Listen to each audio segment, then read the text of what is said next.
Alors, on se retrouve en Colombie. Je vous montrerai, je pense, après le paysage. Je suis perdue dans la campagne colombienne, dans le nord du pays. Et je vais laver mon linge. Et comme j'ai pas tant de linge que ça, je vais les laver à la main, en fait. Du coup, je me suis dit que j'allais vous faire, pardon, c'est mon string, j'allais vous faire une vidéo pendant que je le lave. Je sais pas si on entend de ouf le bruit. Bref. Alors, donc, quand je suis arrivée en Colombie, je suis arrivée à Cartagena. Donc, c'est dans le nord, côte caribéenne. Et j'ai eu beaucoup de mal en fait à m'intégrer et tout. C'était très. Vous voyez Paris? Bah c'est pareil au niveau du tourisme ou même voire plus. Il y avait vraiment beaucoup trop d'informations, il faisait trop chaud, beaucoup trop de gens, beaucoup trop de bruit. Et en fait ça m'a grave dégoûtée et je me suis demandé mais qu'est-ce que je fais ici? Vraiment j'ai remis en question tout toute mon aventure. Il faut savoir que de la France, j'ai quitté mon taf alimentaire, j'ai quitté mon appartement à Montpellier. J'ai vraiment tout quitté pour venir en Colombie. Et de base, je voulais vraiment m'installer à Cartagena parce que c'était... Il y a la mer en fait. Il y a la mer et la chaleur toute l'année. Et ben en fait, je me suis dit, waouh, en fait, je pense que c'est pas ça que je veux. Et j'étais un peu stressée parce que je me suis dit, mais du coup, j'ai tout quitté. Finalement, où est-ce que je veux aller? Qu'est-ce que je veux faire? Et là, ça fait... là, pour 2 semaines, j'ai un woofing dans la montagne, donc ici, dans la forêt, dans la campagne, voilà, à Colombia. Et le woofing, c'est quand tu vas dans une famille. Woofing, c'est plus tout ce qui est un peu agricole, écologie, etc. Donc tu vas dans une famille et tu vas les aider à travailler au niveau écologique. Et en échange du logis et de la nourriture, tu travailles avec eux. Donc très souvent, il y a des heures de travail fixes. Donc par exemple, moi, c'est censé être 4 heures par jour et 5 jours par semaine. Et ensuite, j'ai le reste de ma journée et de ma semaine pour faire tout ce que je veux dans la ville. Mais en échange de ces heures de travail, je suis payée à être nourrie et logée.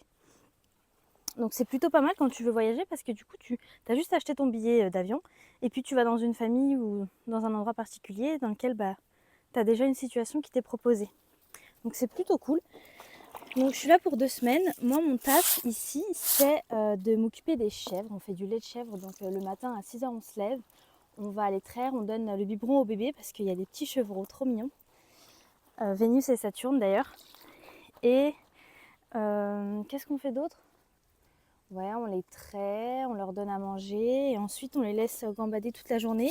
Et du coup, le reste de la journée, on s'occupe de leur fromage de leur lait pour faire du fromage. Donc différents fromages qui seront ensuite emmenés à la vente. Et depuis que je suis arrivée ici, donc je suis arrivée le 3, on est le 7 je crois ou le 6, j'ai presque pas de connexion internet. Ça veut dire que moi, qui suis absolument tout le temps sur les réseaux sociaux parce que c'est ma vie de partager. J'adore partager, je suis extrêmement narcissique aussi, mais surtout j'adore partager mes expériences, surtout des images ou des photos ou plein de choses comme ça. Et là, je suis confrontée à quelque chose que je n'ai jamais encore connu, c'est être seule, mais vraiment seule. Parce que je dis à chaque fois que j'aime être seule, mais je suis seule, mais j'ai mon téléphone, donc j'ai tout un monde en fait avec moi, numérique, que je peux accéder dès que j'ai envie. Hop, je suis sur mon téléphone, j'ai des notifications. J'étais pas vraiment si seule que ça en fait. Mais là, je suis seule, parce que je suis dans un endroit où je n'ai aucune connexion. Là, je suis en train de vous filmer cette vidéo. Normalement, demain, on va en ville, donc je vais pouvoir avoir un peu de connexion.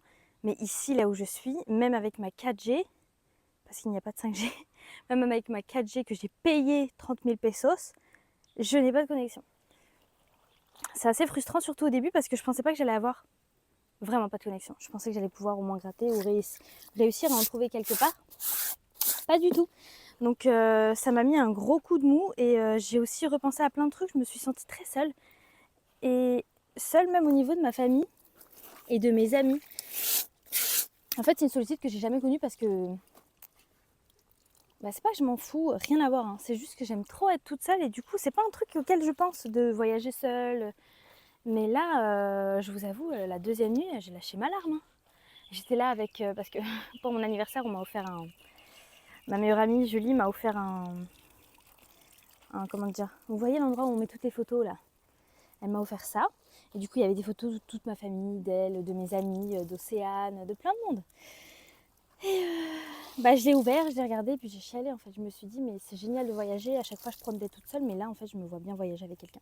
Avec quelqu'un que j'aime, parce que je veux que ces souvenirs que je commence à, enfin, que j'aimerais les partager. J'aimerais me taper un fou rire sur un truc que je trouve drôle. En plus ici il y a la barrière de la langue, donc les gens avec qui tu parles, que tu côtoies, ils n'ont pas forcément tes références, tes expressions, et puis c'est pas aussi fluide quand tu... Enfin, essayez de faire une blague dans une autre langue, vous allez comprendre en fait. Surtout si vous n'avez pas le vocabulaire, alors là...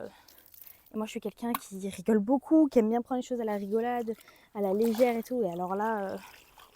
en fait, ça m'a permis, enfin ça me permet ce voyage de me remettre totalement en question dans ma personnalité. En fait, ma personne, elle a été basée et elle a été construite dans une société européenne confortable. Voilà, donc ma personnalité, c'est ça. Et moi, ce que je cherchais en quittant la France, c'était totalement l'inverse parce que je chiais sur la France en disant tout le temps oh, je déteste ce pays et je le déteste toujours. Mais je commence un peu à l'aimer. Et je vous avoue que je suis pas prête, quoi. Je suis pas prête à aimer ce pays et pourtant, c'est en train de... Parce que je me dis ici, quand même, il y a beaucoup de pauvreté et ça aussi, j'en ai pas trop parlé. Quand je suis arrivée à Carthagène, dites-vous, il y avait... C'est vraiment Paris dans le sens où t'as l'endroit hyper touristique, hyper riche en fait, et beaucoup de pauvreté. Mais vraiment beaucoup de pauvreté.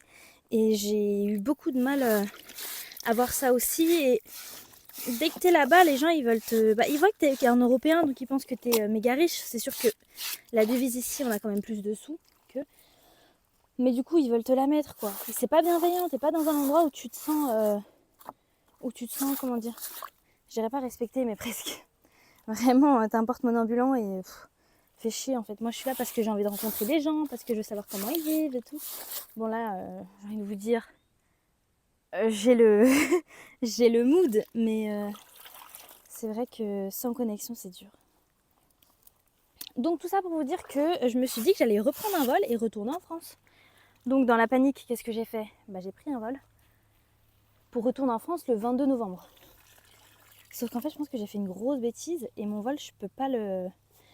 Enfin, si je peux ne pas y aller, je peux ne pas le prendre. J'ai quand même mis 500 balles dedans. Ça me ferait chier. Sauf que je me dis que je suis peut-être allée précipitamment dans le fait de rentrer. Parce que je suis déjà sur le continent latino-américain, donc autant juste changer de pays. Et j'ai vraiment agi comme ça. Vraiment, j'ai pas pris le temps de m'écouter, de peser le pour et le contre. En plus, ici, j'ai pas de connexion. Et j'ai regardé les vols. Et je sais pas comment ça se fait parce que j'étais quand même en navigation privée. Le lendemain, je regarde les vols, il y a 100 € de plus. Je me suis dit là, ils abusent. Je vais jamais rentrer chez moi. Et du coup, j'ai pris un vol pour rentrer. Mais en fait, je sais pas si c'est parce que putain, j'ai mis du produit anti-moustique et il me pique quand même. Ça me... Ah oui, ça aussi, les piqûres ici, putain, il y a des trucs qui sont comme ça. Hein. Même pas, ils sont comme ça. En fait, ils se posent sur toi. Ça s'appelle l'alou. Ils se posent sur toi. Et je sais pas c'est quoi comme type de dard qu'ils ont, ou si c'est des mandibules et ils crient comme ça. Le truc, il te pique et ça résonne. Ça résonne dans ta peau tellement ça brûle, je sais pas comment décrire ça, bref, c'est affreux. Et le lendemain, après, t'as des gros trucs. Bah attendez, je vais vous montrer, vous savez quoi. Je vais grave vous montrer, vous allez voir comment je souffre. Je sais pas si on voit bien. C'est rouge, c'est des petits points rouges. Et en fait, quand tu le grattes, ah voilà, quand tu le grattes, ça fait... comment on appelle ça? Il y a du volume en fait. Ça fait des petits ronds. Bref, c'est pas ouf. Et est-ce que t'es encore allumé toi? Ouais, tant mieux. Bref, et quoi d'autre encore? Ah, je vais vous faire un petit point des choses de Cartagena qui m'ont choquée et qui me montrent que c'est pas des lol ici. Déjà, la première chose à faire, c'est que quand vous arrivez en Colombie, vous vous rendez bien compte que c'est pas du tout comme en Europe. Ce qui prime, c'est le cash, ok? C'est pas la carte, c'est le cash. Et du coup, je suis allée à Bancolombia, donc c'est une banque, la banque nationale, je crois, la plus connue de Colombie. Et en fait, au moment où je veux rentrer pour aller à l'ATM, il y a une dame qui sort, donc c'est une policière avec son associé, enfin son collègue quoi. Et elle sort mais avec un fusil à pompe. Ok, donc un fusil à pompe, c'est quand même gros. C'est quand même impressionnant quand on n'a jamais vu. Et elle sort et elle dit solo tres personas. Donc elle dit seulement 3 personnes. Du coup, moi j'ai fait la queue, hein. J'ai dit ok. Mais c'est vrai que c'est un peu... Enfin voilà, au niveau de la sécurité, c'est ouf. Et quoi d'autre encore? Ouais, ici, les vitres des voitures sont toutes teintées. Même le pare-brise. Et en fait, je pense totalement que c'est dû au soleil. Le soleil est beaucoup trop fort. Je suis arrivée à Cartagena, le second jour, je suis allée à la plage. Je me suis tapé un énorme coup de soleil. Vraiment un coup de soleil du turfu. Donc tout est teinté et du coup, bah, comment ça s'appelle, les taxis, pour savoir si tu veux rentrer dans leur taxi, bah, ils te klaxonnent en fait parce que tu les vois pas à l'intérieur. Tu vois pas s'ils te font, s'ils te parlent ou autre. Du coup, il y a tout le temps des bruits de klaxons tout le temps dans la ville, partout et même partout à Colombia. Regardez quand je suis arrivée ici à la campagne, donc, bon, je zoomerai peut-être, mais je me suis pris 2 vis et du coup j'ai fait un énorme trou. Et bah je l'ai recousu.